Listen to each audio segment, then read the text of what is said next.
বরিশালে এই প্রথম সরকারি অর্থায়নে নৌকা বাইচের আয়োজন করা হয়েছে।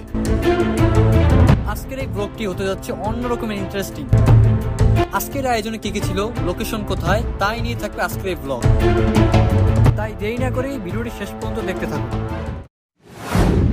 Hello everyone, it's me Ziyad. আজকে হচ্ছে আমাদের উজিরপুর শিকারপুর সন্ধ্যা নদীতে নৌকা বাইচের আয়োজন করেছেন জেলা প্রশাসক। নদীমাতৃক বাংলাদেশে নৌকা বাইচ বাংলার লোকসংস্কৃতির একটি অংশ, কিন্তু কালের পরিক্রমে যেন হারিয়ে যাচ্ছে এই নৌকা বাইচ।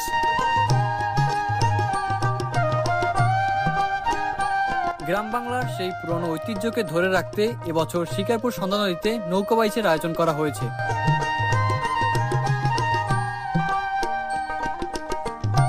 এই নৌকা বাইচ দেখতে দূর দূরান্ত থেকে লোক ছুটে এসেছে আমাদের এই শিকারপুর সন্ধ্যা নদীতে। লাখো মানুষের জনসমুদ্র ছিল আজকের এই নৌকা বাইচ খেলা দেখার জন্য। এই নৌকা বাইচের খেলা শুরু হয়েছে শিকারপুর শেরেবাংলা ডিগ্রি কলেজের সামনে থেকে এবং এই খেলা শেষ হয়েছে মেজর এম এ জলিল সেতু পর্যন্ত। এই খেলা শুধু খেলা নয়, এটি হচ্ছে আনন্দ এবং আমাদের বরিশালবাসীকে একত্র করে জানো। আমাদের ইতিহাস সংস্কৃতি ধরে রাখার জন্য প্রতি বছর যেন এরকম খেলার আয়োজন করে জেলা প্রশাসক। এই খেলায় দুটি ট্রফি ছিল, একটি ফার্স্ট একটি সেকেন্ড। অসংখ্য ধন্যবাদ জানাই জেলা প্রশাসককে, তারা এত সুন্দর একটি খেলা উপহার দেওয়ার জন্য আমাদের।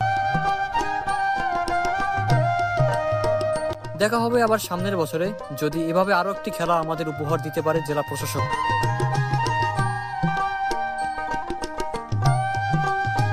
আজকের ব্লগটি এই পর্যন্তই। যারা শুরু থেকে শেষ পর্যন্ত এই ব্লগটি দেখছেন তাদেরকে জানাই অসংখ্য ধন্যবাদ। দেখা হবে আবার নেক্সট ব্লগে।